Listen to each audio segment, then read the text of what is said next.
Hi. Hi. So இன்னைக்கு வந்து worst performer best performer, அதாவது ஒரு கிட்டத்தட்ட ஒரு 11 மணி 12 மணிக்கு சம்திங் ஸ்டார்ட் ஆச்சு. இப்போ மணி கிட்டத்தட்ட 4 ஆகுது. எனக்கு தெரிஞ்சு உலகத்திலே இவ்வளோ நீளமா யோசிச்சு ஒன்று பெஸ்ட் பர்ஃபார்மர் எனக்கு தெரிஞ்சு பார்வதி வந்து ஆரம்பிச்சு விட்ட நேரம் எல்லாருக்கும் வந்து ரொம்ப நேரம் பேச தோணுது. யாருக்கும் ஸ்ட்ரெயிட்டா பாயிண்ட் இல்லை. இத்தனைக்கு காரி துப்புனாரு பிக் பாஸ். ஸ்ட்ரெயிட்டா பேச தெரியாதா, உங்களுக்கு ஒழுங்கா பேச தெரியாதா அப்படின்னு.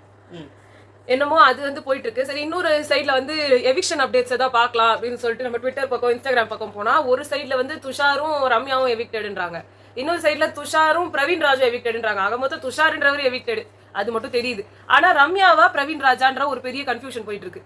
ரம்யான்றவங்க போக வேண்டிய கேஸ் தான், துஷார்ன்றவரும் போக வேண்டியவர் தான். ஆனா என்னமோ இந்த ஒரு வாரம் தான் ரொம்ப பேச ஆரம்பிச்சாரு. அது வந்து ரொம்ப லேட். பிரியங்கா வந்து ஹிண்ட் கொடுக்குறாங்க. பிரியங்கா வந்து பார்வை வந்து ஏத்தி விடுறாங்க, அப்புறம் வந்து துஷாரை ஏத்தி விடுறதுக்கும் தான் உள்ள விட்டுருக்காங்க. வேற எதுவும் வரல. வியானா ஊட்டிய அப்புறம் வாட்டர்மெலன் ஸ்டாரையும் வந்து ஏத்தி விடணும் பண்ணிருக்காங்க. பிரியங்கா அவர் கேட்டார், எல்லாரும் பிரியங்கா கூட ரீல்ஸ் பண்ணிருக்காங்க, நீங்க பண்ணலன்னு. உடனே வந்துட்டு திவ்யா திவ்யா திவ்யா திவ்யான்னு காலை பிடிச்சிட்டு அவர் இது பண்ணுவார் தெரியுமா, சிலம்பரசன். நான் உன்னை லவ் பண்ணல, நான் நிம்மதியா தூங்குவேன். ஆனா ஏன் தெரியுமா, ஆனா நான் உன்னை லவ் பண்ணல. சோ உங்களுக்கு வந்து இன்னைக்கு பெஸ்ட் பர்ஃபார்மர் வர்ஸ்ட் பர்ஃபார்மர் இவ்வளோ ஒரு 4 மணி நேரம் கிட்டத்தட்ட கண்டென்ட் வந்து பார்க்க கூடாது அப்படின்னா வந்து நாங்களே இங்க சுருக்கமா சொல்லிடுறோம். பெஸ்ட் பர்ஃபார்மர் பார்வதி 8 ஓட்டுகள் கிடைச்சது. ஃபர்ஸ்ட் பர்ஃபார்மர் வந்துட்டு எஃப்ஜே அண்ட் சாண்ட்ராக்கு 10 ஓட்டு கிடைச்சது. எஃப்ஜேக்கு வந்துட்டு 5 ஓட்டு கிடைச்சது. ஆக்சுவலா திவ்யாவுக்கு ஏன் கொடுக்கல, திவ்யாவை பெஸ்ட் பர்ஃபார்மர் வர்ஸ்ட் பர்ஃபார்மர் ஏன் சொல்லல அப்படின்னு நினைச்சீங்க. எல்லாரும் கொந்தளிச்சிருக்கோம். ஆமா, அப்படியே ஹார்ட் அட்டாக் வந்து எப்படி அவர் மிஸ் ஆனா அப்படின்னுவாங்க. அவர் பிக் பாஸ் முன்னாடி வந்து கேப்டனா இருந்தவங்க அடுத்ததுக்கு வந்து அவங்க தான் கேப்டனா போவாங்க, கேப்டன்சி ரேஸ்ல இருப்பாங்க. அட்லீஸ்ட் உடனே பார்வதி எழுந்து சொன்னாங்க, ஐயோ பயங்கர டஃப்பான ரேஸ் அப்படின்னா. அவங்க இருக்காங்க அதுல. ஏன்னா இவங்க பயங்கர அப்படியே கொடுத்து அப்படியே அறிவிலியும். இவன் நான் சொல்றேன் அந்த டாஸ்க் நாசமா தான் போகும். இதுல அவங்க வின் பண்ணலாம் மாட்டாங்க. எல்லாரும் அவங்களோட இல்ல நான் நினைக்கிறேன் வேணும்னே பார்வதி வந்து வின் பண்ண வச்சு தலைவரை ஆக்குவாங்க. நான் சொல்றேன் ஆக்கணும். ஏன்னா வந்து ஜாக்லினுக்கு தான் அந்த ஒரு இது இருக்கு. எந்த வார இதுலயும் வரல, இவங்களும் வந்து ஒரு வாரம் வரலன்னு வச்சுக்கோ. அது இல்ல, அவங்களாலதான் அந்த கேப்டன்சிக்கு அவ்வளவு பாடுபட்டு அவங்களுக்கு பெஸ்ட் பர்ஃபார்மரே கொடுக்காம ஒரு தடவை கொடுத்து அதுலயும் ஒரு கன்றாவியா டாஸ்க் வச்சு அவங்களை வர விடாம பண்ணி எல்லாம் பண்ணதெல்லாம். சோ அநியாயம்னா அது அவங்களுக்கு நடந்தா, இவங்களுக்கு எல்லாம் அநியாயம் எல்லாம் நடக்கூடாது, நல்லதா நடக்கணும், எல்லாத்தையும் வாரி வாரி வழங்கணும். கடவுள் வந்து கெட்டவங்களுக்கு வாரி வாரி கொடுத்துட்டே இருப்பாங்க. ஏன்னா இப்போ இன்னைக்கு காலையில ஒரு டயலாக் அவங்க வந்து அமித் கிட்ட பேசிட்டாங்க. இன்னைக்கும் இப்பயும் அவங்க அமித் கிட்ட தான் பேசிட்டு இருக்காங்க. அவங்க வந்து சொன்னாங்க, நான் கோவத்துல வந்துட்டு அவர் வந்து என்ன ஹராஸ் பண்ற மாதிரி வந்துட்டு ஒரு சில விஷயங்களை நான் பேசிட்டேன். அந்த கோவம் தான் அப்படின்னு கண்ணுல வந்து 2 துளி தண்ணீர் வேற வந்துச்சு. அது கண்ணீர்னு என்னால சொல்ல முடியல. ஏன்னா வந்துட்டு கூட வச்சிருப்பாங்க. இல்ல அது இல்ல, அவங்க அழுதுனே இருந்தாங்க காலையில இருந்து. ஏன்னா அவங்க 3 கெஸ்ட் போயிட்டு ரொம்ப கஷ்டமா இருக்கா. ஏன்னா அவங்களதான் ஹிண்ட் கொடுத்துட்டு இருந்தாங்க. நேற்று நைட்டு பூரா உட்காந்து மஞ்சரியும் பிரியங்காவும் எதுக்கு போனாங்களோ இல்லையோ இதை சொல்றதுக்கு தான் போனாங்க. இன்னொரு பக்கம் திவ்யா, இப்ப திவ்யாவும் பார்வதி ஒரே குட்டையில விழுந்த மாட்டேங்க. 2 பேருமே எதை சொல்றாங்க. பார்வதியே ஒத்துக்கிட்டாங்க, என்னோட 5x அவங்க அப்படின்னு. பார்வதி எப்படி ஒத்துக்க முடியும்? என்ன இதுல அப்படின்னா வந்துட்டு ஒரு சில விஷயங்கள் வந்து திவ்யா பேசுறது கரெக்டா இருக்குது. நிறைய விஷயங்களே ஆக்சுவலா திவ்யா சொல்றது சிலதான் கரெக்டா இருக்கு. அவங்க ஆட்டிடியூட், சொல்ற வார்த்தைகள், அப்புறமா வந்து கத்துறேன்ட்டு அவங்க கத்துறது. சொல்றேன் இப்ப வந்து அவங்க சொல்றது கரெக்ட் தான். அதாவது பார்வதி மாதிரியே மூஞ்சி கொடுத்து பேச மாட்டாங்க, போயினே இருப்பாங்க. அப்புறம் பார்வதி மாதிரி வந்து எதுவுமே சொல்ல மாட்டாங்க, போயினே இருப்பாங்க. ஆனா பார்வதி மாதிரி திவ்யா என்ன பண்ண மாட்டாங்கன்னு சொல்றேன். முதல்ல அசிங்கமா பேச மாட்டாங்க, கெட்ட வார்த்தைங்க பேசிருக்காங்க. அட்லீஸ்ட் கெட்ட வார்த்தைங்க யாரோ பேசினதுக்கு இவங்க வந்துட்டு சிரிச்சிருக்காங்க. கெட்ட வார்த்தைகள் வேற, கிண்டல் பண்றது வேற. கிண்டல் பண்ண மாட்டேன், பாடி ஷேமிங் பண்ண மாட்டேன்னு சொல்லிட்டு இவங்க பண்ணதை என்கரேஜ் பண்ணிருக்காங்க. அதை நான் சொல்ல கெட்ட வார்த்தைகள். இப்ப ரம்யா பேசுனது, கலையரசன் பேசுனது, பீப் போட்டு பாரு பேசுனது, பாரு தான் கோடோன். அதுல இருந்து கொஞ்சம் சில துளிகள் மத்தவங்க, அவ்வளவுதான். எஃப்ஜே பேசுனது, ரம்யா பேசுனது, கலையரசன் பேசுனது. கலையரசன் வாட்டர்மெலன் ஸ்டார் வந்துட்டு பேசுற மாதிரி வந்து அவர் அவ்வளவு கெட்ட வார்த்தை வந்த மாதிரி எனக்கு தெரியல. அவர் வந்து வேற மாதிரி பேசுவார். இன்னைக்கு கூட சொன்னாரு ஃபேமஸ் ஆனவங்க கிட்ட எல்லாம். எங்க சாண்ட்ராவும் பிரஜனும் ஃபேமஸ் ஆனதுல இல்ல, எனக்கு ட்விட்டரோட இதுவே எனக்கு புரியல. நீங்க எல்லாம் பிரவீன் காந்தியை போட்டு அடி நடிச்சீங்க, ஆனா அவரோட ஃபேமுக்கு இவங்க யாருமே வர மாட்டாங்க. சுத்தமா சான்ஸே இல்ல. அவர் 21 வயசுல டைரக்டர், அதுவும் என்ன மாதிரி படம், அந்த ஜோடி படம் சூப்பர் டூப்பர் ஹிட், ஹிந்தி வரைக்கும் போய் எல்லா லாங்குவேஜ்லும் ஓடின படம். அவரை மாதிரி ஏஆர் ரஹ்மான் கெஞ்சுவாங்க அவங்களும். அவருக்கு அசால்ட்டா வந்து கிடைச்சாங்க அந்த ஏஆர் ரஹ்மானோட மியூசிக். ஆனா அவரோட தாட்ஸ் ரொம்ப கன்றாவியா இருந்துச்சு. அவர் பேசின வார்த்தைகள் கம்மியா, ஆட்டிட்யூட் எல்லாம் பயங்கரமா இருந்தது. இப்ப அதேதான் பிரஜனோட ஃபேம் நீங்க கம்பேர் பண்ணி அடிக்கிறதுன்றது ரொம்ப கேவலம். அவரோட ஃபேமுக்கும் இதுக்கும் நீங்க கிட்டக்கே வர முடியாது. அவரோட டைம்ல, அவரோட பிரைம்ல he was in peak. 25 films நடிச்சிருக்காருங்க. நீங்க எல்லாரும் 25 films டம்மி பாவா போய் சொல்லுங்க. ரஜினிகாந்த் இல்ல கமல் சார் யாரே ஒருத்தர் அந்த மாதிரி பேசுங்களா? இல்ல ஃபீல்ட் அவுட் ஆன ஒரு 173வது படம் இப்ப தான் நடிக்க போறாரு. ஆமா, இல்ல நான் இப்பயுமே ஃபீல்ட் அவுட் ஆன ஒரு ஹீரோ இல்ல ஃபீல்ட் அவுட் ஆன இவங்களே சொல்றேன். நீங்க வந்து பிரசன்னாவோ இல்ல பிரசாந்த் வந்து பிரசாந்த் வீட்ல இருந்தாரு, இன்னைக்கு ஆளே காணோம். இல்ல வந்து அப்பாஸ், அப்பாஸ் என்ன மாதிரி ஒரு இவங்க எல்லாருமே ஒரு டைம்ல பீக்ல இருந்தவங்க. Just because they are field out. Shaam இவங்க யாரா ஒருத்தர் இந்த மாதிரி ஒரு எங்கனா நீங்க பாக்குறீங்கன்னா அவங்க டம்மி பாவான்னு உங்களால சொல்ல முடியாது. அவங்களோட கேரக்டர் இங்க வந்து அவங்க காமிக்கிற கேரக்டர், அவங்க காட்டுற ஆட்டிடியூட், இங்க காட்டுற பிஹேவியர், இது எல்லாத்தையுமே கொஸ்டின் பண்ணுங்க, தப்பே கிடையாது. பட் அவங்க பண்ண படத்தையோ இல்ல அவங்க இந்த டைம்ல சொன்னதெல்லாம் பொய்ன்ற மாதிரி அவர் அங்க ரெஜிஸ்டர் பண்றாரு. வாட்டர்மெலன் ஸ்டார் யாரை பார்த்தாலும் எஃப்ஜே எனக்கு தெரியும்னு சொல்றாங்க. எல்லாம் போய் சுத்த போய் எந்த படமும் நடிக்கல, எதுவுமே பண்ணல. அவர் வந்து எதுவுமே வந்து நீ நடிக்கவே இல்ல, மூஞ்ச எதுலயுமே பார்க்கலாம். 5 படம் நடிச்சிருக்கேன், இன்னும் நான் 2 படம் ஹீரோ மெட்டீரியல் நானுங்கற. உன்ன வர டமாரோ உலகத்துல எவனுமே நீங்க எங்கனா ஒரு இடத்துல வந்திருப்பீங்கங்க, ஏதாவது ஒரு படத்துல ஒரு சீன்ல வந்திருப்பீங்க, எடிட்டிங்ல போயிருக்கலாம். நம்ம சாட்சியாவே என்ன நீங்க நடிக்கலன்னு யாருமே சொல்லவே இல்லையே. நம்ம சாட்சியா என்ன சொன்னாங்க, நான் நடிச்சேன் அந்த படத்துல, பட் அந்த சீனை அதையே யாரும் நடிக்கலன்னு சொல்லல. ஏன்னா மதராசி படத்துல அவங்க வரலன்னாங்க, ஐ மீன் அவங்க வந்திருக்கேன்னாங்க. பட் அந்த படத்துல அவங்க இல்ல, ட்ரெய்லருக்கு வந்தாங்கல்ல, அப்ப அவங்க நடிச்சிருக்காங்க. நீங்களும் அந்த மாதிரி நடிச்சிருக்கீங்க. எஃப்ஜே நடிச்சது ஒரு கிளிப்பிங்கே இருக்கு, நிறைய கிளிப்பிங்ஸ் இருக்கு. அது இன்னும் Amazon Primeல அவேலபிளா இருக்கு. அரோரா ஒரு ஜோடியாவே நடிச்சிருக்காங்க. அது எந்த கண்ட்ராவில நடிச்சாங்களோ இல்லையா, அவ்வளவுதான். நீங்க வந்து ஜஸ்ட் பிகாஸ் நீங்க ஃபேமஸ், அதை சொன்ன அந்த கிரிகர் எஃபெக்ட், அவங்க மஞ்சரி கேட்ட அதேதான் உங்களுக்கு ஸ்கில்லே கிடையாது. ஆனா தான் உலகத்திலேயே பெரிய என்ன சொல்றது அப்பாட்டக்கர்ன்ற நினைப்பு உங்களுக்கு இருக்கு. சோ அதனால உங்களுக்கு நீங்க அதை சொல்லிட்டே தான் இருப்பீங்க. அதுக்கு உங்களுக்கு வந்து இன்னும் மத்தவங்க எல்லாம் ரொம்ப கேவலமா உங்களுக்கு ஃபீல் ஆகும். போன வாரம் தான் சொன்னாரு, உங்க ஃபேமஸ்ல எல்லாம் அவங்க எல்லாம் வந்து வாழணும்னு அவசியம் இல்ல, அந்த மாதிரி சொல்லாதீங்க அப்படின்னு சொன்னாரு. இன்னைக்கு வந்து நீங்க சொல்றீங்க நான் ஃபேமஸா இருக்கறனால என் ஃபேமஸ்ல குளிர் காயணும்னு வரேன். இதெல்லாம் சொல்லி இல்ல, விஜய் சேதுபதி சார் வந்து மதிச்சு யாருமே பண்றது கிடையாது. வெறும் அந்த கம்ருதீன் மட்டும் தான் அதை வந்து கேட்டுக்கிட்டு மாறின ஆளு. கையோங்காம இருக்கிறாரு. இப்ப கூட வந்து அவருக்கு வாய் விட்டு கேட்ட வார்த்தை வந்துருது. திவ்யா வந்து அங்க ஒண்ணு பண்ணிட்டார்ல, கரெக்ட், மறந்தே போச்சு. அந்த இது இருந்துச்சு. இப்ப வந்து இந்த பேசிட்டு இருக்கும்போது அவங்க கம்ருதீனை வந்து வர்ஸ்ட் பெர்ஃபார்மர்ல சொல்றாங்க திவ்யா. உடனே வந்து அப்படின்னாரு. வந்து என்ன வாந்தி வருதா அப்படின்னாங்க அவங்க. ஆமா வருது, நீங்க பேசுறீங்கல்ல அதை பார்த்து எனக்கு வருது. சரி நீங்க வேணா போங்க, நான் வெயிட் பண்றேன், போங்க போய் வாந்தி எடுத்துவாங்க அப்படின்னாங்க. அக்கலா தான் சொன்னாங்க. அது இவரு வந்துட்டு இல்ல ஒன்னும் பிரச்சனை இல்லை, இங்கேயே வந்து வாந்தி எடுத்துப்பேன். ஓகே எடுக்க போறீங்களா அப்படின்னாங்க. கையை காட்டுங்க. அது ரெண்டாவது சொல்றதுக்கு உனக்கு தைரியம் இருந்ததா? அவங்க என்ன சொன்னான்னு கேட்டாங்கல்ல. ஏன்னா பார்வதி பக்கத்துல இருந்து. ஆமா, பார்வதி அடக்கிட்டாங்க. ஏன்னா அவங்களுக்கு தெரியும் இந்த வார்த்தையை வந்து கேட்பாங்க அங்க. இப்போ பார்வதி பேசின வார்த்தைகளை வந்து இவங்க எல்லாம் சொல்லியும் இவரோட மரமண்டையில புரியாம அது குடி உட்காந்துட்டு நீங்க வந்து டூயட் பாடிட்டு பக்கத்துல உட்காந்துட்டு ஈச்சிட்டு உட்காந்துட்டு இருக்கீங்க. உங்களுக்கு வந்து சூடு சொரணை கேட்டாங்க. அது எதுவுமே இல்லாத ஒரு ஜென்மம். பார்வதி மாதிரி கூட பார்வதி மாதிரி ஒரு ஆள் கூட பழகுறவங்க எல்லாருக்குமே அது மாதிரி ஒரு ஜென்மமா இருந்தா தான். இல்ல நீங்க இத பார்வதிக்கு பண்ணிருந்தீங்கன்னா இப்பதான் பார்வதி உங்க மேல வந்து உட்காந்துட்டு அடிச்சிருப்பாங்க, உங்களுக்கு ரெட் கார்டு வாங்கி கொடுத்து வெளியே அமைச்சிருப்பாங்க. உங்களை பத்தி அவ்வளவு கேவலமா பேசியிருக்காங்க. அதை சொல்லியும் உங்க மரமண்டைக்கு ஏறலாம். நீங்க என்ன மனுஷ ஜென்மமே கிடையாது. உன்னெல்லாம் வந்து பெரிய மெட்டீரியல் பிரியங்கா. இல்ல நீங்க அங்க வந்து நீங்க எவ்வளவு பாத்திரம் தேய்ச்சாலும் எவ்வளவு நல்லா நீங்க நடந்துகிட்டாலும் இந்த விஷயம் தெரிஞ்சு இப்படி பண்ற ஒரு மனுஷனே கிடையாது. இதோட அரோரா கூட நீங்க ஜோடியா இருந்திருக்கலாம். இது எப்படி தெரியுமா, சீசன் 7ல பிராவோ அவ்வளவு அசிங்கமா வந்து சொன்னாங்க. மாயா சூடு சொன்ன எதுவுமே கிடையாது, அவன் வந்து கீழே மேல செக் அவுட் பண்றான் ஒவ்வொரு பொண்ணையும் அப்படின்னு சொல்லிட்டு வந்து சொன்னாங்க. அதை போட்டு பிளாஸ்மால காமிக்கிறாங்க. அப்ப கூட ரியாக்ட் பண்ண துப்பே கிடையாது பிராவோக்கு. அப்ப அதெல்லாம் வந்து வெளியில வந்தோட அவ்வளவு காரி துப்புனா வாங்கிட்டாங்க. இவருக்கெல்லாம் எவ்வளவு நீங்க காரி துப்புனாலும் இப்படி தொடச்சு போட்டு போயிட்டே இருப்பீங்க. உங்களெல்லாம் வந்து கேவலமா சொல்லுவாரு தவிர்த்து அவருக்கு அது மைண்ட்ல ஏறாது. நேத்து கூட அவங்க என்ன சொன்னாங்க, திவ்யா யாரோ ஒருத்தவங்க வந்து இந்த மாதிரி இவர் கூட அவங்கள எவிட் பண்ணிட்டு என்ன வந்து ஒரு 8 months அந்த ப்ராஜெக்ட்ல போட்டு வச்சிருந்தாங்க. எல்லாரும் என்ன கேள்வி கேட்டாங்க. சோ என்ன வந்து கேள்வி கேட்கற மாதிரி இருக்க நீ, அதனால அந்த மாதிரி வச்சுக்காதன்னு நான் சொன்னதுக்கு வந்து நீனா என்ன சொல்றது அப்படின்லாம் இவர் பேசுறாரு. அப்ப இவங்க என்ன சொல்றாங்க, பைத்தியக்காரத்தனமா பேசுறாங்க அப்படின்னு சொன்னதுக்கு வந்துட்டு நாரதர் வேலைதான் நாரா அதனாலதான் வெள்ளான் இவ்வளவு நாள் அதெல்லாம் காணுமே உன்ன போடான்னு சொன்னவன் தானே அவன். அரோரா உங்களோட பிரைவேட் ஸ்பேஸ்க்குள்ள வந்து அந்த ரூமுக்குள்ள வாடான்னு கூப்பிடுறாங்க. அதுக்கு எதிர்த்து பேசுறதுக்கு ஒரு துப்பு கிடையாது. அங்க போயிட்டு அங்க தலை ரூம்ல போய் படுத்துட்டு இருக்காங்க. பயதட்சின்னு படுத்துட்டு இருக்காரு அவரு. நீங்க எல்லாம் கன்சென்ட்ன்றீங்களே, அவர் அலறி அடிச்சுட்டு அந்த தலை ரூம்ல போனாரு. அரோரா அவர் முழிச்சுட்டு தான் இருந்தாரு. அங்க கூப்பிடுறாங்க துஷார் தலை தலை. அவங்க அந்த ரூம்குள்ள போக கூடாதுல்ல, அதனால வெளியிலே உட்காந்து கத்திட்டு இருக்காங்க. அவங்க போயிருக்கலாமே, என்ன தப்பு இருக்கு? அப்ப அந்த ரூல் இருந்துச்சுன்னா அவங்க போக கூடாதுன்னு சொல்லி அவங்களுக்கு தனி ரூல். பிக் பாஸ் வந்து தனியா வந்துட்டு தலை ரூம் வந்து திரைச்சாலைகளுடன் மூடப்படும் அத சொல்லும் போது இவர் வந்துட்டு தூங்குற மாதிரி நடிச்சிட்டு இருந்தாரு. இங்க எல்லாரும் கன்சென்ட்னு சொல்லிட்டு இருக்கும் போது அவர் அலறி அடிச்சு உட்கார்ந்தாரு. அடுத்து அந்த பொண்ணு கிட்டே திருப்பி போகும்போது நீ என்ன மனுஷன், அவருக்கு உடம்புல சூடு சொன்ன போயிடுச்சு. அது வந்து அங்க உட்காந்துட்டு இருக்கு. என் பெட்டுக்கு வான்னு கூப்பிடுறாரு. இவங்க வர்றதுக்கு முந்தின நாள் இவங்க வந்த அப்புறமா சொல்றாரு, நம்ம இதெல்லாம் வந்து நிறுத்திடலாமா அப்படின்னு. எது நிறுத்திடலாம் அப்படின்னு கேக்குறாங்க அரோரா.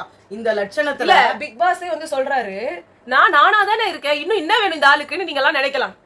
அப்ப இது இவங்க சொல்லிருக்காங்க தானே, அவங்க எல்லாமே சொல்லிருக்காங்க. அப்ப அதையும் மீறி நீங்க உள்ள வச்சிட்டு இருக்கீங்க. அதையும் மீறி நீங்க அவர்கிட்ட சொல்லும்போது இதான் சொல்றீங்க, நீங்க எல்லாம் பாலிஷ்டா நீங்களா இருக்கீங்க, உண்மையான நீங்க தான் எனக்கு வேணும். அதான் அவங்க உண்மையா இருக்காங்க. அவங்க இன்னும் பிக் பாஸ் என்னடா ஏன்டா இப்படி போட்டு படுத்துற, வாடா ப்ளீஸ், என்ன ஒரு நாள் என் ஃபேஸ பார்த்துட்டு போடான்னு கூட சொல்லுவாங்க. இல்ல வரும் வாரங்கள்ல இன்னும் டஃப் ஆகுமா தான் அரோரா சுபிக்ஷா. நான் இன்னும் சொல்றேன், சுபிக்ஷா மாதிரி ஒரு ஈனமான கெட்ட கேரக்டர் யாருமே இல்லைங்க. இப்ப நான் சொல்றேன் ஓகேங்களா. இப்ப வந்து அவங்க எவ்வளவு பேசுறாங்க, எவ்வளவு செய்யறாங்க, இவங்க வந்து இன்னொருத்தவங்களை பத்தி பேசுறாங்களே. நீங்க என்ன பண்ணீங்க, நீங்க என்னங்க பண்ணீங்க? ஒரே ஒரு என்எஃப்பி பாஸ்க்காக புடவை கட்டிட்டு வந்துட்டு எஃபர்ட்ஸ் போடல. இவங்க வந்து இவங்களுக்கு 3 ரெஸ்பான்சிபிலிட்டி கொடுக்கப்பட்டுச்சு திவ்யாக்கு. ஆனா இவங்க எஃபர்ட்ஸே போடலன்னாங்க. உங்கள மாதிரி எஃபர்ட்ஸ் எல்லாம் எல்லாருக்கும் போறதுக்கு தைரியம் வராதுங்க. அவங்களுக்கு உங்கள மாதிரி கேரக்டர் இருக்கலாம், இல்ல உங்களை விட ஒரு இது ஒரு ரொம்பவே மோசமா இருக்கலாம், கீழ்த்தரமா வந்து இருக்கிற ஒரு காட்டக்கூடாதுன்னு யோசிப்பாங்க. உனக்கு இவ்வளவு நாள கம்யூனிட்டி, என் கம்யூனிட்டி ஏத்த போறேன், என் கம்யூனிட்டி சினிமா சான்ஸ்ல வர போறேன்னு திடீர்னு சினிமா சான்ஸ்ல வரணும்ன்றதுக்காக இவ்வளவு நீங்க அசிங்கமா போகணும்ன்ற அவசியமே கிடையாது. அதை விட கீழே இறங்கி போவாங்க. அதனாலதான் அவங்க வெளியே காமிச்சுக்கிட்டாங்க. இவ்வளவு நாள் நான் அண்ணேன்னு கூப்பிட்டேன், இன்னைக்கு நான் உங்களை என்னங்கன்னு கூப்பிடுறேன்னு ஒரு ஸ்கிட்ல சொல்றீங்கன்னா அததான் அவரு பார்வதி கிட்ட சொன்னாரு. தங்கச்சின்னு கூப்பிடுறேன், நான் மாமா பண்ண நினைக்கிறேன். அதை மட்டும் எல்லாரும் கேள்வி கேட்கறவங்க இதை ஏன் கேள்வி கேட்கல? இது எவ்வளவு ஒரு கேவலமான ஒரு ஸ்டேட்மெண்ட் சுபிக்ஷா வச்சது. இந்த வேலையை செஞ்ச ஒரு விக்கல்ஸ் அவர் இதை விட ஒரு டைம்ல வந்து நான் வந்திருக்கேன், நான் வந்து சேவியர்னு வந்தீங்களா, அந்த பொண்ணு இப்படி பண்ணா கூட பண்ண கூடாதுன்னு சொல்ல வேண்டிய டைம்ல எனக்கு அவரை புடிச்சின்றதே எனக்கு வந்து இதுவாயிடுச்சு. எனக்கு அது மாதிரி அமித்ன்றவனை பார்த்தாலே பத்திக்குது. இந்த ஷாஸ்டாரோன்னு சொல்லிட்டு ஒருத்தவங்க வருவாங்க. அவங்க வந்து சொன்னாங்க நீங்க முதல் வாரத்துல இவங்களுக்கு முட்டு கொடுத்தீங்க, அவங்களுக்கு முட்டு கொடுத்தீங்கன்ட்டு. அவங்களுக்கு நாங்க முட்டு கொடுக்கல, ஆனா அவங்களுக்கு பிடிச்சதுன்னு சொல்றதே இன்னைக்கு நாங்க கேவலமா நினைக்கிறோம். ஆனா அவரு கேவலப்படல. பார்வதி அந்த இதுக்கே போல நம்ம நம்மளதாம சொல்ல முடியும். அவங்களால நல்லா கெஸ் பண்ண முடியாது. அதுல முட்டு குடுக்குறீங்கன்னு அவர் சொல்றாருல, அவரு முட்டு கொடுத்துட்டு மத்தவங்க சொல்றாருல, அவங்களுக்கு வந்து நம்ம மூஞ்சி தெரியுது. சோ அதனால அவங்க என்ன வேணா சொல்லலாம். ஆனா பேரே தெரியாத ஒரு ஆளு. ஆமா, ஸ்பாரோ அவரு. எனக்கு பர்சனல் அட்டாக் பண்றதெல்லாம் பிடிக்காது. அதெல்லாம் அவங்க புத்தி, அவங்க தான் இன்னொருத்தர சொல்ல முடியும். பேர் தைரியமா வெச்சுக்க முடியல, அத சொல்றேன் நான், வேற ஒண்ணும் சொல்ல. இல்ல அவர் சொன்ன இது வந்து அவர் வந்து முட்டுன்னு சொன்ன வேர்ட் தப்பு. ஆனா நான் சப்போர்ட் பண்ணேன். நான் கெமிக்கு விக்ரம்க்கு சப்போர்ட் பண்ணேன். இன்னைக்கு நான் ரொம்ப ரிக்ரெட் பண்றேன். அது கெமிலாம் எனக்கு அவங்க பெஸ்ட் பிளேயரா தெரிஞ்சாலுமே ஒரு இவரு சொன்னாரு வாட்டர்மெலன் ஸ்டார் வந்து எஃப்ஜே ஸ்பைன்லெஸ். எனக்கு என்னமோ அது வந்து கெமிக்கு சொல்லணும்னு தோணுது. உங்களோட ஸ்டாண்ட் உங்களால நிக்கவே முடியாதா கெமி? அவன் பின்னாடியாவது யாராவது ஒரு குரூப்ல உட்கார்ந்து இல்ல எல்லாரும் உங்களை லீட் எடுக்கறாங்க, உங்களுக்கு அது சொரணையே வராதா? எல்லாரும் உங்கள வந்து சுபிக்ஷா வீரானா ஒண்ணுமே இல்ல, அவங்க எல்லாம் மேல தனித்திறமையா தெரியுறாங்க. உங்களால ஒண்ணு பேச முடியல. அவ்வளவு டாலன்ட் இருக்கு. ஒரு கேம்னு கொடுத்தா அப்படி உயிரை கொடுத்து ஆடுறாங்க, ஒரு வேலைன்னு கொடுத்தா அவ்வளவு உயிரை கொடுத்து பண்றீங்க. ஆனா உங்களால எதிர்த்து நிக்கவே முடியாதா? இவ்வளவுதானா நீங்க? அங்கன்னா ஆயா வேலை பார்க்க வந்தீங்க. அவங்க குக் வித் கோமாளிக்கு தான் கரெக்ட்ன்றதை நிரூபிக்கிறாங்க. வேற என்ன பண்ணுவாங்க? ஜாலியா காமெடி பண்ணுவாங்க, சொன்ன வேலையை செய்வாங்க, வேற ஏதாவது டாஸ்க் கொடுத்தீங்கன்னா செய்வாங்க. சவரில இருந்து கண்ணில இருந்து எல்லாரும் ஏறி மிதிக்கிறாங்க. பார்க்கவே உங்களை பார்த்தா எனக்கு வந்து பாவப்படுறதா இல்ல கோவப்படுறதானே தெரியல. ஒரு கட்டத்துக்கு மேல பாவம் கோவமா தான் மாறும். கேவலமா இருக்கு. உங்களுக்கு திவ்யாவை பார்க்கும்போது ஒரு கோவம் வந்துச்சுல, அந்த அக்ரெஷன் காட்டுங்க. அந்த பாரு மேல காட்டுங்க, அந்த சபரி மேல. அன்பு கேங்ல போய் எதுக்கு உட்கார்ந்துட்டு இருக்கீங்க? இப்ப அன்பு கேங்கோட தலைவராக போது பார்வதி. ஏன்னா கேங்கா சேர்ந்து அவங்களுக்கு தான் ஓட்டு போட்டுருக்காங்க. அந்த அன்பு கேங்ல பார்த்து தான கெமி இல்ல அவங்க சேர்ந்து தான பார்வதி பெஸ்ட் பெர்ஃபார்மன்ஸ். அத நான் சொல்றேன். இல்ல இனிமே பார்வதியோட ராஜ்யம் தான் அங்க இருக்க போகுது உங்க கேங்ல. இப்ப பார்வதி வந்து நீங்க எல்லாருமே சேர்ந்து தூக்கி விட்டு உட்கார வைக்கிறீங்க. ஆனா நாளைக்கு அவங்களுக்காக நீங்க எல்லாரும் வேலை பார்த்து அவங்களுக்கு வந்து எல்லாத்தையும் செஞ்சு எடுத்து போய் கொடுக்க போறீங்க. ஆனா அவங்க என்ன சொல்லுவாங்க? நான் சிங்கிளா விளையாடினேன், யாருமே எனக்கு ஹெல்ப் பண்ணல, எல்லாரும் நீங்க போயிட்டு கால்ல விழுந்து உங்களுக்கு அமுக்கி விட்டு நீ எதுக்கு அதை பாரு, ஜூஸ் குடி பாரு, இதுல எல்லாமே சொல்ல போறீங்க. ஆனா இல்ல உள்ளவே தானே சொல்றாங்க அவங்க நான் இண்டிவிஜுவல் பிளேயர்னு, வெக்கமே இல்லாம. அதுதான் சொல்றேன், பேரை சுத்தி வச்சுக்கிட்டே இண்டிவிஜுவல் பிளேயர்ன்றாங்க. நீங்க யார் வந்தாலும் அவங்க அதான் சொல்லுவாங்க. கனி உங்களை ஏறி மிதிக்கிறாங்க, அதுக்கு சொல்றது உங்களுக்கு வாய் இல்ல. நான் இவங்கள மட்டும் நான் வந்து இல்ல அரோரா துஷார் கூட நவுந்துட்டாங்க. நீங்க மட்டும் தான் அந்த கிராங்ல வந்து உட்கார்ந்துட்டு இருக்கீங்க. கெமி இது சாரி இது எஃப்ஜே இல்ல சபரி இவங்கலாம் வந்துட்டு அவங்க எப்பெல்லாம் வந்து மாத்திக்கணுமோ மாத்திக்கிறாங்க அவங்களுக்கு ஏத்த மாதிரி. நீங்க மட்டும் தான் இன்னும் அந்த குழிக்குள்ளேயே உட்கார்ந்துட்டு இருக்கீங்க. குண்டு சட்டியில எவ்வளவு நாளுக்கு ஓட்ட போறீங்க நீங்க? உண்மை தெரியுமா? அவங்க இப்ப விக்கல்ஸோட சேர்ந்துட்டாங்க, அன்பு கேங்கு சேர்ந்துட்டாங்கன்றத விட இப்ப விக்கல்ஸோட அவங்க தான் ரொம்ப க்ளோசஸ்ட்ல இருக்காங்க. என்னமோ விக்கல்ஸ் மாதிரியே வாய் திறக்காம அப்படியே ஓட்டிடலான்னு பாக்குறாங்க. அது ஒரு தண்ட பிளேயரு. சும்மா கண்ணுல தண்ணியை வச்சுக்கிட்டு மூக்குல தண்ணியை வச்சுக்கிட்டு வினோத்ன்றவர் வந்து வந்து வர்ஸ்ட் கேரக்டர். எப்ப ஒரு தடவை சொல்லிட்டு சாரி கேட்டா வாட்டர்மெலன் ஸ்டார் உங்க பேரு பிரவீன் சொல்றதுக்கு பதிலா வினோத், இவருக்கு பதிலா வினோத். நான் மனுஷனா இருக்க மாட்டேன். அவராவது வளர்றவர், எப்பவுமே வளர்றவர். உனக்கு தெளிவா பேசுறீங்க எல்லாத்தையும். மத்ததெல்லாம் தெரியல. 20 வருஷம் எக்ஸ்பீரியன்ஸ்ன்றீங்களே, ஒஸ்ட் கேரக்டர்ன்றீங்க. அந்த கேரக்டர்ன்ற வார்த்தைக்கு தானே வாங்கி கட்டிக்கிட்டாரு திவாகர். திருப்பி அதே வார்த்தையை பேசுறீங்க நீங்க. புருஷன் பொண்டாட்டி 2 பேரும் ஒஸ்ட் கேரக்டர்னு அவரும் தான் சொன்னாரு, பேட் கேரக்டர்னாரு. அப்புறம் கேட்டா நான் சொல்லலன்னாரு, அப்புறம் நான் தான் சொன்னேன்றாரு. சாண்ட்ராவை பார்த்தாலே உங்களுக்கு அப்படிதான் ஃபர்ஸ்ட் கேரக்டர்னு சொல்ல வருதா? இவரு வினோத் வந்து வெளிய இந்த கேரக்டர் வெளிய கொண்டாரு. இல்ல வெளியில உட்கார்ந்து அவர் சொல்லிட்டு ஃபயர் விடுவாங்க. ஆனா அதாமா வெளிய ஃபயர் எதுக்கு விடுறாங்கன்றத சொல்றா. இவர் வெளியில வந்து சொல்லிட்டு இருக்காரு திவாகர் வந்து இந்த ஏற்றத்தாழ்வெல்லாம் பார்த்து ஏழை பணக்காரன்றத பார்த்தெல்லாம் பழகிதான் வந்து பண்றாரு. ஒரு கலைஞன் அப்படி இருக்க கூடாது. அப்புறமா அவருக்கே போய் சப்போர்ட் பண்றீங்க வெக்கமே இல்லாம. இவங்க எல்லாரும் ஃபயர் விட்டாங்க வெளில. வியானா அகைன்ஸ்டா அவர் சொன்னாரு, கரெக்டான பாயிண்ட் எடுத்துருக்காரு. நான் வியானா சொல்லல, நான் பிரஜென்ட் மாத்திக்கிறேன். எவ்வளவு ஒரு மனுஷனால வந்து ஸ்பைன்லெஸ்ஸா இருக்க முடியும்? இதெல்லாம் தான் ஸ்பைன்லெஸ் பிஹேவியர். அப்படிதான் இப்படியே ஒட்டிக்கிட்டு போறவங்க தான் இவங்க எல்லாருமே. இவங்க எல்லாம் தனித்துவலாம் கிடையாது. ஆனா இவங்க வெளியில ஃபயர் விடுவாங்கல்ல, இது எத்தனை நாள் விட போறாங்க? வியானா கூட எப்ப பாரு இங்கிலீஷ் லிட்டரேச்சர் பெர்ஸ்பெக்ஷன் அது என்ன வார்த்தைக்கு சொன்னாங்க? பெர்ஸ்பெக்டிவ். ஓ, என்னோட பெர்ஸ்பெக்டிவ்ல அது மாறி கம்ப்ளீட்டேஷன், அக்யூஸ்டேஷன், அப்புறம் வந்துட்டு பர்ஸ்பெக்டேஷன், எல்லாமே ஸ்டேஷன் தான். Police station, railway station. இல்ல எனக்கு என்ன சொல்றது தெரியல. அதுவும் தான் சுபிக்ஷா இங்க இருந்து வந்துட்டு இது குடுக்குறாங்களாமா, அட்வைஸ் குடுக்குறாங்களாமா. உங்களையே எங்கன்னு தெரியல, நீங்க பண்ணதே கேவலமா இருந்தது. நீங்க ஆக்சுவலா கோவப்படணும் எத்தனை பேர் மேல பட்டிருக்கணும். ஆனா உங்களுக்கு திவ்யா, சாண்ட்ரா இவங்க மேலதான் கண்டு கமருதீனும் பார்வதி உங்களை காரி துப்பி இருக்காங்க. நீங்க அவ்வளோ வேலை பண்ணீங்க, ஆனா கெஸ்டுகளுக்கு உங்களை தெரியவே இல்ல. பிரவீன் தான் தெரிஞ்சாரு. அதுக்கே உங்களுக்கு அவங்க மேல கோவம் வந்துருக்கணும்ல. அவங்க எல்லாம் நல்லபடியா நடந்துக்கணும். இங்க ஈஸி டார்கெட் யாரு? புதுசா வந்த வைல்டு கார்டு. இவங்களுக்கு எல்லாம் பெருசா ஃபேன் பேஸ் எல்லாம் உருவாகி இருக்காது. பெருசா இவங்களை அடிச்சாலும் யாரும் கேள்வி கேட்க போறது இல்ல. அதனால போட்டு அடிக்கிறாங்க. ஒரு காலத்துல பாரு தான் உங்களோட ஈஸி டார்கெட். இது நாங்களும் சொல்லியிருந்தோம். எல்லாரும் சேர்ந்து பாருவ குத்துறீங்க, அது ரொம்ப கேவலமா இருக்கு. இது ஒரு சிம்பத்தி கார்டு. இப்ப நீங்க எல்லாம் சேர்ந்து அவங்களை குத்தி அவங்களுக்கு சிம்பத்தியை கிரியேட் பண்றீங்க. அவ்வளவுதான். உங்க யாருக்குமே கேம் ஆட தெரியல. சாண்ட்ரா பண்ணது அப்பட்டமா அது கேம் தெரிஞ்சு. முதல்ல பிக் பாஸ் விடுவாரா? இல்ல அந்த அச்சு அவங்க முன்னாடி பண்ணதனாலாவது வித்தியாசமா இருந்துச்சு. அந்த அச்சு தும்ப போறதும் அந்த முடி இருக்குன்னு சொன்னது அரோரா கண்டுபிடிச்சிச்சு. அவங்க சொன்னது பண்ணது சபரி கண்டுபிடிச்சாரு. அரோரா செம்ம ஸ்மார்ட். ஆனா எதுக்குமே யூஸ் பண்றது கிடையாது. ஸ்டோர் ரூம்ல வச்சிட்டு அப்பப்ப கொஞ்சம் எடுத்து யூஸ் பண்ணா. அதான் அந்த முடி பிரியங்கா சட்னில இருந்ததுன்றதெல்லாம் அவங்க நம்பி இருக்க மாட்டாங்க. அவங்களே கையில இருந்து எடுத்தாங்க. வாட்டர்மெலன் ஸ்டார் கையில இருந்து இவ்வளவு நீட்டு முடி. அதனாலதான் நம்புறது. இவங்க அச்சுன்னு தும்பும் போது ஃபார் ஷார் அவங்க இப்படிதான் அச்சு தும்புனாங்க. அவங்களுக்கும் தெரியும். அது அவங்களுக்கும் தெரியும். எல்லாம் சேர்ந்தா கேம் விளையாடுறாங்க. ஆனா மஞ்சரி ஆக்டிங் நல்லா பண்ணுவாங்கன்றதெல்லாம் பண்ணாங்க. இதெல்லாமே ஒரு ஆக்ட் தான். நீங்க எல்லாரும் அத கூட ஆக்டிங்னு கண்டுபிடிக்க தெரியாது. நீங்க எல்லாம் என்ன ஜட்ஜ்மென்ட் பண்றீங்க? இவங்க ஆக்டிங்க்கு போறாங்களா? நீங்க எல்லாம் என்ன ஆக்டர் ஆவீங்க? எது ஆக்டிங், எது ஃபேக், எது ரியல்னே தெரியாத ஒரு மாயையில வாழ்ந்துட்டு இருக்கீங்க. எஃப்ஜே கண்டுபிடிச்சிட்டாரு. நம்ம திவ்யா கண்டுபிடிச்சிட்டாங்க. திவ்யா கண்டுபிடிச்சி பிரவீன் கண்டுபிடிச்சிட்டாங்க. அப்படி இப்படி நின்னுட்டு மாதிரி கூட தெரிஞ்சிருக்காங்கன்னு கூட சொல்லிக்கலாம் நீங்க. பிரவீன் கண்டுபிடிச்சாரு. சூப்பரா பிரவீன் கண்டுபிடிச்சிட்டு நிறைய விஷயங்கள் சொன்னாரு. சபரில டீகோடே பண்ணாரு. ஆமா, இப்ப கூட சொன்னாரு. அதுல அரோரா கண்டுபிடிச்சிட்டாங்க. தண்டமா இவ்ளோ வால்னு கிட்டதா தெரியல, கத்ததா தெரியுது. அறிவு வேணா அப்புறமா நீங்க சொல்லிக்கலாம். பார்வதி ரொம்ப அறிவு, ஸ்மார்ட். அவங்களுக்கு தெரிஞ்சும் தெரியாத மாதிரி உட்கார்ந்திருக்காங்க. தெரிந்தும் தெரியாமல், அறிந்தும் அறியாமல் எல்லாமே அவங்கதான். எல்லா அறிவும் இருக்கு பார்வதிக்கு. உடம்புல ஃபுல்லா அறிவு. அத அவங்க அப்படி ஒரு அவ்வளவு ஆணவத்துல இருக்காங்க. அதாவது அதை யாரோ சொன்னாங்க வந்தப்போ, எம்டி வெசல்ஸ் மேக்ஸ் நாய்ஸ்னு சொல்லிட்டு. Most noise. அதாவது இந்த மாதிரி எப்ப பார்த்தா எம்டி வெசல்ஸ் இல்ல, எம்டி வெசல்ல கூட அவ்வளவா சத்தம் வராது. சரி, நிறைகுடம் தழும்பாது, அரைக்குடம் தழும்பும். சரி, ஹாஃப் தான் எப்பயுமே பிரச்சனை. இங்கிலீஷ்ல empty vessels makes more noise தானே. ஆமா, இல்ல நான் சொல்ல வரேன். இந்த மொத்தமா அறிவு இல்லாம இருக்காங்க. இப்ப ரம்யா இருக்காங்க பாருங்க, மொத்தமும் தெரியாது. தமிழ்ல தான் கரெக்ட்டா போட்டுருக்காங்க. எம்டி வெசல் சவுண்டே வராது. ஆமா, நீங்க தட்டுனீங்கனா தான் சவுண்ட் வரும். இப்படி இடுப்புல கொட்ட தண்ணி வச்சிங்க. ஆனா கொஞ்சம் தண்ணி கொஞ்சம் குறைஞ்சா கூட போதும், நிறைய கூட வேணாம். லைட்டா இருந்தா கூட சலக்கு பொளக்கு நம்ம தண்ணி தூக்கிட்டு வரும்போது அதுதான் கரெக்டான பழமொழி. கரெக்ட், அதுதான் நான் தமிழ்லயே சொல்றேன். அரை குடம் தழும்பும். அரை குடம் இல்ல, தழும்பும். ஐயோ வேஸ்ட். எனக்கு கேட்டா ஜாக் ஆஃப் ஆல் ட்ரேட்ஸ் இவங்க. அதாவது எல்லாமே முட்டா பீஸா வந்துச்சு. அதனால இவங்க ரொம்ப அறிவாளிகளா. இப்ப இங்க வந்த கண்டஸ்டன்ட்ஸ்ல திவ்யாவும் சரி, சாண்ட்ராவும் சரி, இவங்கள மிஞ்சிட்டாங்க. இல்ல பாருக்கு ஈக்குவலா ஒரு டஃப் குடுக்குறாங்கன்றதை யாராலையும் ஒத்துக்க முடியல. மனசு ஏத்துக்க மாட்டேங்குது. இங்க யாருமே பெஸ்ட், ரொம்ப ஃபேவரட் அப்படிலாம் இல்ல. ஆனா இவங்களுக்கு இவங்களால தான் டக்கர் கொடுக்க முடியும். அப்படி போணும். ஆமா, பெஸ்ட் அவுட் ஆஃப் வேஸ்ட். அதுதான் சொல்லலாம். அதுதான் இப்ப வியானா இங்க எவ்வளவு இது பண்ணாலும் அவங்க ஒரு ஃபர்ஸ்ட் பிளேயர் தான். அவங்க நினைச்சினாங்க நம்ம தான் டைட்டில் வின்னர்னு. அது உள்ள இருக்கவங்க எல்லாருமே காரி துப்பிட்டாங்க. அது பிரவீன் சொல்லணும்னு நினைச்சேன். சுபிக்ஷா அவங்க இது டவல் எடுத்துட்டு போய் குடுக்கலன்றதுக்கு அவ்வளவு கத்துனீங்க சுபிக்ஷாவை. எஃப்ஜே தான் அந்த கார்னிவல பண்ணாருன்றத நான் நிஜமாவே மறந்துட்டேன். என்ன எப்படி மறந்துடுவே நீ?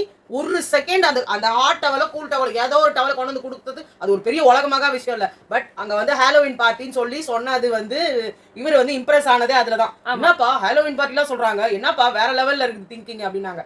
அத கிரெடிட்ட ஸ்டீல் பண்ணதுல நீங்க தான் ஃபர்ஸ்ட் பிளேயர்.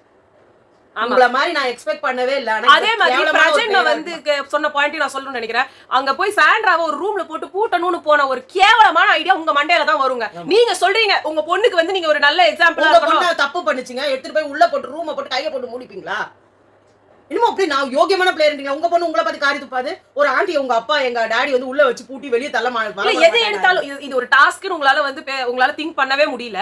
அங்க இல்ல அப்ப சொன்னீங்க என் பொண்ணு வந்து காரி துப்பிட்டு ஐஸ்கிரீம் கேட்டுச்சா நான் வாங்கி தர மாட்டேன், அது வந்து தப்புன்றதை நான் உணர வைக்கணும்ட்டு. அப்ப உங்களுக்கு என்ன பனிஷ்மெண்ட் கொடுக்கலாம்?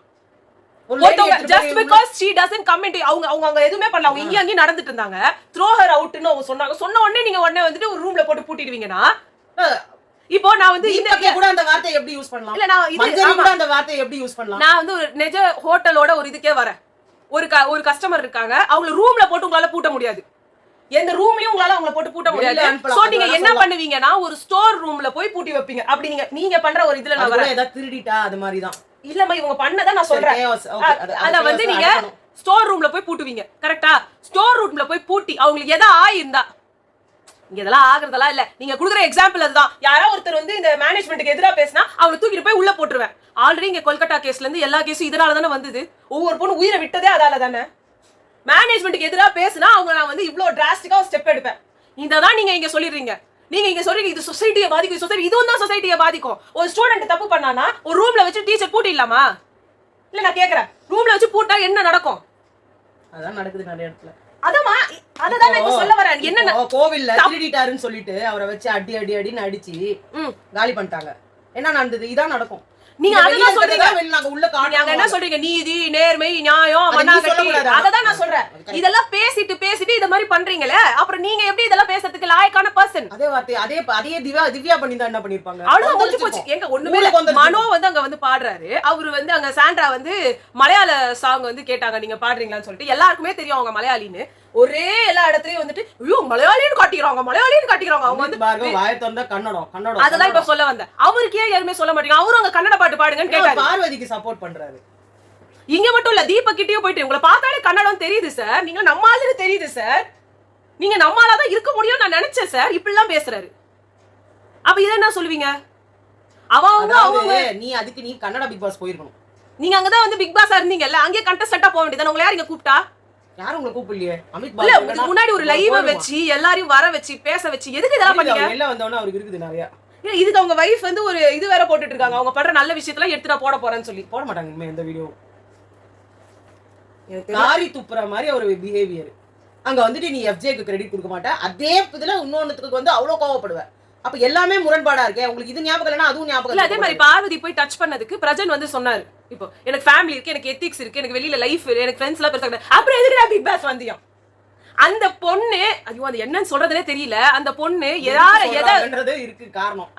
அந்த பொண்ணு அதுவும் அந்த பார்வதி அப்படின்ற ஒரு பர்சன் எப்பயுமே ஏதாவது ஒரு ஆம்பளைய வச்சு அவங்களை கேவலமாக்குறதுலதான் கண்டென்ட் பண்ணிட்டு இருக்க ஒரு பர்சன். கம்ருதினா தேவையே இல்லாம அங்க வந்து இது பண்ணாங்க. ஆனா கம்ருதினா ஒரு கேடு கேட்டவன்றதுனால இந்த மாதிரி எவ்வளவு வேணா அக்யூசேஷன் வைக்கலாம் போலுது. எதுக்குமே வந்து ரியாக்ட் பண்ணாத ஒரு ஜென்மமா இருப்பாங்க. அவனையும் பார்வதியும் போட்டு ஹீரோயினா போட்டு படம் கூட எடுங்க. அதுல வந்து பிரஜன் அதான் சொன்னாரு, எனக்கு அதுல இஷ்டம் இல்லன்னு.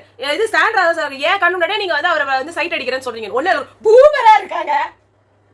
ஆமா அவங்களுக்கு கல்யாணம் ஹஸ்பண்டுங்க. ஏங்க யாரோ அக்யூசேஷன் வைப்பாங்க. யாரோ வந்து உங்களுக்கு தெரியாது, யாருக்குமே தெரியாம பின்னாடி வந்து தொட்டானுவீங்க. அவர் அங்க சும்மா போயிருந்திருப்பாரு. நமக்கே வம்பு முன்னாடியே சொல்லி வைப்போம். துஷ்டனை கண்டா தூர வழக்குன்னு ஊர் வழக்கத்துல பழமொழியே இருக்குங்க. ஆள 100 அடி இல்ல 150 அடி வெளியில இருக்கலாம். ஏதோ தெரியாம உள்ள வந்துட்டாங்க. உள்ள வரும்போது இவங்க இந்த வார்த்தையை சொல்லிட்டா நாளைக்கு அவங்க கிட்ட வர மாட்டாங்க. நீங்க தானே சொல்றீங்க என் உடல் என் உரிமை, என்ன டச் பண்றது எப்படி ஒரு பொண்ணை நம்ம வந்து சொல்றோமோ, என் இஷ்டமெல்லாம் என்ன தொடாதன்னு சொல்ற மாதிரி சொல்றாரு. ஏன் அங்க டச் பண்ணி தான் பேசணுமா என்ன? ஏன் வியானா யாரையும் அங்க ஒன்னும் டச் பண்ணி பேசுறது இல்லையே. நான் பார்த்தது இல்ல. வியானா எஃப்ஜே டச் பண்றது எவ்வளவு கேவலமா இருக்கு. அவங்க கூட வியானா கிட்ட ட்ரை பண்ணாரு, எனக்கு அதெல்லாம் பிடிக்கவே இல்ல. ஆமா கேவலமா இருக்கு. என்ன சொல்றேன், வியானா டச் பண்ணாம இருக்காங்க, சுபிக்ஷா டச் பண்ணாம இருக்காங்க, அண்ணன் தான் பேசுறாங்க. சுபிக்ஷா டச் பண்றாங்க, சுபிக்ஷா வந்து பயங்கரமா இது பண்றாங்க. அப்படி பார்த்தா வியானாவும் தான் பண்ணாங்க ஆரம்பத்துல. அந்த இது அவர் டச்ல அந்த அந்த டாஸ்க் இல்லமா சாதாரணமாவே சுபிக்ஷா போய் பண்றாங்க. பார்த்தது இல்ல. சரி வியானா அரோராவும் சுபிக்ஷாவும் ரொம்ப க்ளோஸா தான் நடந்துக்கறாங்க. இதெல்லாம் வெளியில இருந்து வந்து அவங்க சொல்லிட்டோம் கொஞ்சம் டிஸ்டன்ஸ் மெயின்டைன் பண்றாங்க. திவ்யா கிட்ட எல்லாம் வந்துட்டு அவர் பண்றது எப்படி போகுது, வெளியில ஏதாவது தெரியுதா உங்களுக்கே தெரியுது அது கேவலமா இருக்கு. அதுக்கு வெளில இருக்கிறவங்க கிட்ட கேட்டு என்ன பண்ணி போறீங்க? உங்க அம்மா அப்பா கிட்ட இன்டர்வியூ எடுக்க சொல்லணும். இதுல வியானா ஒருத்தவங்க எனக்கு எவ்வளவு மாற்று கருத்து இருந்தாலும் அந்த பொண்ணு அதை டச் பண்ண விடுறது கிடையாது. யாரையும் அதுவும் போய் யாரையும் டச் பண்றது கிடையாது. வினோத் என்ன பண்றாரு, எப்ப பார்த்தாலும் எல்லாரையும் போய் இப்படி வியானாவை ரம்யாவை அவர் வந்து நிறைய பார்த்தனா இந்த மாதிரி தேவையே இல்லாம கையை அப்படி இருக்கும்போது பிரஜன் வந்து இதுல வந்து சொல்லிட்டதுல தப்பே கிடையாது. முன்னெச்சரிக்கை எடுக்கிறதுல எந்த தப்புமே கிடையாது. சபரி கூட சொல்லியிருக்காரு பார்வதியா நீயா ஐயா கிட்ட வந்துறாத. அவர் நல்லாவே பேசுறாரு நீங்க பார்வதி கிட்ட. சொன்னாரு அவரு. இவங்க அலறாங்க அவர்கிட்ட. ஆமா. ஐயா நினைச்சு கூட பார்க்க முடியாது. ஐயா இவர் பெரிய ஆண் அழகன். இவர் அப்படியே இவரை மேல எகுறாங்க அப்படின்னு நாங்க பார்வதி. உங்களுக்கு ஆண் அழகனா இருக்கணும்னு அவசியம் இல்ல பார்வதி. உங்களுக்கு அவன் வந்து தோணுதோ அவங்களை காலி பண்றதுக்கு தான் உங்களுக்கு அந்த ஆயுதத்தை யூஸ் பண்ணுங்க. வெளியில இருந்து நீங்க பண்ண அக்யூசேஷனை பார்த்துட்டு வந்த பர்சன் வந்து இவ்ளோ பிரிகாஷன் கூட எடுக்கலனா அவங்க ஒரு பர்சனே கிடையாது. அது அமித் மாதிரி ஒரு டப்பாவா இருந்தா அமித்தே எவ்வளவு பயந்தாரு. இல்ல அமித் திவ்யா மட்டும் தான் சொல்றாங்க அண்ணா நான் உங்க பொண்ணு மாதிரி. ஆமா அந்த டை கட்டி விடுறதுக்கு நீங்க உங்க குழந்தைய எப்படி ஸ்கூலுக்கு ரெடி பண்ணுவீங்களோ அந்த மாதிரி எனக்கு அந்த டைய கட்டி விடுங்க. யூ கேன் ஃபார் ஷூர் நீங்களே எனக்கு கட்டி விடுங்க அப்படின்னு அவங்க அதை சொன்னாங்க. பார்வதி தள்ளி தான் பண்ணாரு. ஒரு மாதிரி ஒரு ஆக்வர்டா இல்ல அந்த ஒரு கால் அந்த விஷயத்துல அவர் ஐயோ இதெல்லாம் நான் சொல்லவே மாட்டேன். அவர் ரொம்ப அதாவது இந்த வாட்டி வந்திருக்கிற கண்டஸ்டன்ட்ல வைல்ட் கார்ட்ஸ் டீசென்ட்டானவங்க தான். டீசென்ட் இன் தி சென்ஸ் இந்த மாதிரி பொம்பளை விஷயத்திலயோ இல்ல வந்து தப்பா தொடர்றது யாரையுமே அவங்க வந்து யாரையுமே வந்து பிரச்சனை நிறைய வார்த்தை விடுவாரு. கீச்சிடுவேன் விடுறாரு. அவர் வார்த்தையை விடுறத கம்மி பண்ணாருன்னா அவரும் ஒரு நல்ல பிளேயர். கீச்சிடுவேன், குத்திடுவேன், பிச்சு புடுவேன். அது அந்த வார்த்தைகள்லாம் தேவையில்லாத வார்த்தை. அதே மாதிரி எனக்கு இன்னொரு வந்துட்டு இது அவங்க பாரு கிட்ட பண்ணும்போது ஒரு லைட்டா அப்படி பண்றதுக்கே பயந்து தான் பண்ணாரு. ஏன்னா நீங்க அக்யூசேஷன் வைக்கக்கூடிய ஒரு பர்சன் அவ்வளவுதான். இதே மாதிரியே திவ்யா பண்ணாங்கனாலும் திவ்யாவே எல்லாரும் சொல்ல வேண்டியதா இருக்கும். கண்டிப்பா அந்த வேலையை இங்க பண்ண மாட்டாங்க எனக்கு தெரிஞ்சு. பார்வதியை தவிர வேற யாருமே இந்த பார்வதி அரோரா 2 பேரையும் நான் சொல்றேன். அரோரா அவங்க தப்பாலாம் சொல்ல மாட்டாங்க. தப்பா சொல்ல மாட்டாங்க. அதான் நான் சொல்றேன். அவங்க வந்து தன்னை ப்ரோமோட் பண்ணிக்கிறதுக்காக அவ்வளவுதான். எனக்கு அதுதான் சொல்றேன். தப்பா வந்து கன்சென்சுவலா நான் சொல்லல நானு. இந்த மாதிரி ஆக்டிவிட்டீஸ்ல இருக்கிறது ஆக்டிவிட்டீஸை விட அதை விட கொடூரம் எதுனா அந்த ஆக்டிவிட்டில கன்சென்சுவலா போயிட்டு அதுக்கு அப்புறமா அந்த பர்சனை கேவலமா பேசுறதுன்றது கொடூரம். சுத்தமா இந்த மாதிரி கம்ருதீன் மாதிரி ஆளுங்க எல்லாம் உலகத்துல எக்ஸிஸ்ட் அவர் சொல்லலாமே போல இருக்கு. இவ்வளவு சூடு சொரணை எதுவுமே இல்லாம போய் அவங்க கிட்டே போய் ஒட்டிக்கிட்டு திரும்ப இன்னொரு வாட்டி அதே மாதிரி எதனா வந்துச்சுன்னா see Divya is not a best contestant or இது ஆனா இது துருவங்கள் பாருவும் திவ்யாவும் ஆனா பயங்கரமான கேமர்ஸ் 2 பேரும். இதுக்கு நடுவுல இன்னொரு பெஸ்ட் என்ட்ரி இவங்க 2 பேரும் நடுவுல சாண்ட்ரா பயங்கரமான இன்னும் கூட பெரிய லெவல்ல வர்றதுக்கு. ஏன்னா பயங்கர ஐக்யூவா இருக்கு அவங்களுக்கு. இப்படி சொன்னோனே இப்படி புரிஞ்சுக்காங்க. அல்ல ஒண்ணுமே இல்ல உங்களுக்கு வந்துட்டு உங்களுக்கு NFP கொடுப்பேன் இல்லனா டைரக்டர் நாமினேஷனா அப்படினாங்க. அதெல்லாம் ஸ்மார்ட் அப்படினாரு. இது ஸ்மார்ட் இல்ல இது நம்மளுக்கும் தெரியும். ஆனா அந்த பேக்குங்களுக்கு நடுவுல ஒருத்தவங்க வந்து இத சொல்லும்போது அப்படினா இல்லனா என்ன பண்ணுங்க பிக் பாஸ் சரி இது மேல கேட்டா செல்பால் அடிப்பா நம்ம வந்து போயிடலாம் அப்படிதான். இங்க ஒண்ணுத்துக்கும் கேக்குறாங்க. பிரவீன் காந்தி மாதிரி நாமினேஷன்னா என்ன இல்ல நம்ம வாட்டர்மெலன் மாதிரி ஏட்னா என்ன பிக் பாஸ் அப்படிதான் ஆட்கள் உள்ள இருக்கும்போது அவருக்கே ஒரு என்ன சொல்றது ஒரு ஃப்ரெஷ் பிரெத்தா இருக்கும். இவங்க எல்லாம் வந்து புரிஞ்சுக்கணும் எனக்குன்னு ஒரே ஒரு கண்டஸ்டன்ட் உள்ள வந்தாங்களா அப்பா அப்படின்ற மாதிரி. பார்வதிக்கு நாங்க இதையும் தாண்டி என்ன பண்ணுவீங்க இந்த 4 அவர் சொல்ற பேக்கேஜ் ஸ்மால் அவர் வந்து டேஸ்ட் இத தாண்டி அதான் சார் இல்ல அது அப்புறமா தான் அதான் சார் டேஸ்ட் ஸ்மெல் பேக்கேஜிங் அது அப்புறமா இதுதான் வச்சு நம்ம வந்து பாத்துட்டு இருக்கோம் பிக் பாஸ். அது இல்ல திவாகர் இதையும் தாண்டி நீங்க என்ன பேக்கேஜ் ஸ்மெல் இப்படியே இருந்தா என்ன பண்ண முடியும். ஆனா அதுக்கு நீங்களே இல்ல அதுக்கு நீங்களா பார்த்து ஒரு மடப்பீச உள்ள விட்டுட்டு நீங்களே எங்களை வேற டென்ஷன் ஆக்கிட்டு உஸ்ஸபா நான் வெளியே எனக்கு தெரிஞ்சு பிபி வந்து வீட்டுல இங்கேயே செட்டில் ஆயிட்டாருன்னு நினைக்கிறேன். எப்பவுமே பேசுறாருங்க. இது மாதிரிலாம் நம்ம பார்த்ததே கிடையாது. இதுன்றாரு அதுன்றாரு ஆமா உங்களுக்கு தான் சொல்லி தரேன்றாரு. நான் வாங்க வீட்டுக்கு வேணா வாங்க கிளாஸ் ஃபீட் பண்றாரு. இப்போ உட்கார்ந்து என்ன பண்ணணும் ஏது கிளாஸ் எடுக்கிறேன் எங்க வீட்டுக்கு வாங்க நான் வேணா வந்து உங்களுக்கு பதில் வந்து நான் வேணா சொல்றேன். யார் 2 பேரை சொல்லணும்னு வேணா நான் சொல்லட்டுமா பேப்பர் லீக் பண்ணட்டுமா யார் வெளில போவாங்கன்னு சொல்றேன் அவங்களே நீங்க சொல்லிடுங்க. நான் திவாகர் அது கூட இல்ல சொல்லுங்க பிக் பாஸ். இப்போ நீங்க சீக்ரெட் டாஸ்க்ன்றதை ரிவீல் பண்ணிட்டாலும் இவருக்கு தனியா ஒருத்தர் வந்து கிளாஸ் எடுக்கணும். சீக்ரெட் டாஸ்க்னா அது என்ன தெரியுமா சீக்ரெட் டாஸ்க் திவாகருக்கு குத்தா எப்படி இருக்கும் இல்ல இவங்க வந்து சொல்றாங்க வெளில வந்து பார்வதி சீக்ரெட் டாஸ்க் குத்துறாங்க பார்வதி இல்ல பார்வதி இத யூஸ் பண்ணுவாங்க. இது திவாகர் கிட்ட போயிட்டு அதுனே உன்னை மாத்த சொல்லி பிக் பாஸ் சொல்லிருக்காங்கனே அது இல்லையா நீ ஃபேமஸ் இங்க தானே அடிச்சிட்டு கிடக்க அங்க உன்னை பிக் பாஸே மதிக்க மாட்டறாயா. இதான் வந்து இப்போ வரைக்கும் நடந்திருக்கு. இதுக்கு மேல ஒண்ணும் நடக்க போறது கிடையாது. வெறும் பேசுவாங்க அங்க பேர் பேசுறாங்க. ஆமா இப்போ யார் எலிமினேட்டர்ன்றது வந்து போயிடுச்சு. அதுதான் வந்து இப்போ கொஞ்சம் பிரச்சனையா இருக்கு. அத நம்ம வந்தோம்னா அதை பத்தி பேசுவோம். உங்களை நாங்க நாளைக்கு சந்திக்கிறோம். இல்ல இன்னைக்கு நைட் சந்திக்கிறோம். பாய்.